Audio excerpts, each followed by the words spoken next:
வெள்ளை ரவை நம்ம வாணலியில 5 நிமிஷம் வறுத்து எடுத்துக்கலாங்க. அடுப்பு வந்து லோ ஃப்ளேமில் வச்சுக்கோங்க.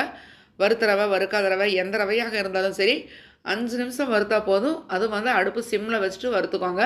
அதுக்கப்புறமாக இந்த மாதிரி அகலமான ஒரு பாத்திரத்தில் வந்து அந்த வாணலியில் வறுத்தெடுத்து இருக்கக்கூடிய வெள்ளை ரவையை சேர்த்துக்கிட்டு, தேவையான அளவுக்கு உப்பு, கொஞ்சமாக உப்பு சேர்த்தா போதும். அதுக்கப்புறமாக தண்ணி வந்து அப்படியே கொஞ்சம் கொஞ்சமாக தெளித்து வந்து இதை வந்து எல்லாம் நல்லா கலக்கிற மாதிரி இந்த ரவையை வந்து நல்லா கைகளில் வந்து பிசைஞ்சு விட்டுக்கோங்க. ரொம்ப தண்ணி தெளிக்கக்கூடாது. நம்ம தண்ணி தெளிச்சுட்டு எடுத்து பார்த்தோம் அப்படின்னா, கையில் பிடிச்சிங்க அப்படின்னா கொழுக்கட்டை மாதிரி வரணும். உதுத்தீங்கன்னா அப்படியே உதிரி உதிரியாக போயிடணும். அந்த மாதிரி இருக்கிற மாதிரி இந்த வெள்ளை ரவை முழுவதுமே வந்து நீங்கள் இந்த மாதிரி செஞ்சு வச்சுக்கோங்க.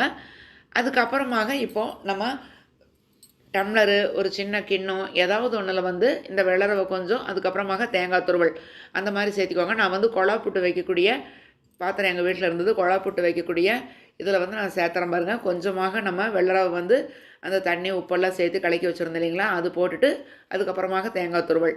அதே மாதிரி கொஞ்சம் கொஞ்சமாக அந்த ரவையும் அதுக்கப்புறம் தேங்காய் துருவல் இந்த மாதிரி இது ஃபுல்லாக அப்படியே வச்சு நம்ம வந்து அப்படியே குக்கரில் மூடி போட்டு க்ளோஸ் பண்ணதுக்கப்புறமாக அந்த மேலே ஹோல்ஸில் வெயிட் போடுவோம் இல்லைங்களா, அதுலேயே வந்து இது வச்சு எடுத்தால் போதும்.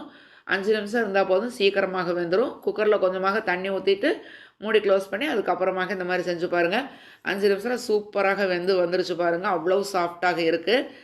இது வந்து நம்ம சாதாரணமாக அரிசி புட்டில் செய்கிறத விட இந்த கொழா புட்டு வந்து ரொம்ப ரொம்ப டேஸ்ட்டாக இருக்கும். பார்த்தா வெள்ளை ரவையில் தான் நீங்கள் செஞ்சீங்கன்னா யாருமே நம்ப மாட்டாங்க. செமையாக இருந்தது. இதுக்கு வந்து வெஜிடபிள் குருமா தான் இன்றைக்கி எங்கள் வீட்டில் செஞ்சுருந்தோம். இதுக்கு வந்து நீங்கள் எந்த வகை குருமா செஞ்சாலும் சூப்பராக இருக்கும். கடலைக்கறி செஞ்சாலும் சரி, இல்லை வந்து சோயாவில் செஞ்சாலும் சரி, எது வச்சு சாப்பிட்டாலும் நிறைய பேர் வந்து பழம், அப்புறம் வந்து நாட்டு சக்கரை இதெல்லாம் கூட வச்சு சாப்பிடுவாங்க. நீங்கள் எப்படி விரும்பினாலும் சரி, இதில் வந்து ரொம்ப ரொம்ப ஈஸி. அரிசி காய வச்சு அரைச்சி பொடி பண்ணணுங்கிற அவசியமே கிடையாது. நினச்ச உடனே டக்குன்னு செய்யலாம். நீங்களும் கண்டிப்பாக செஞ்சு பாருங்கள்.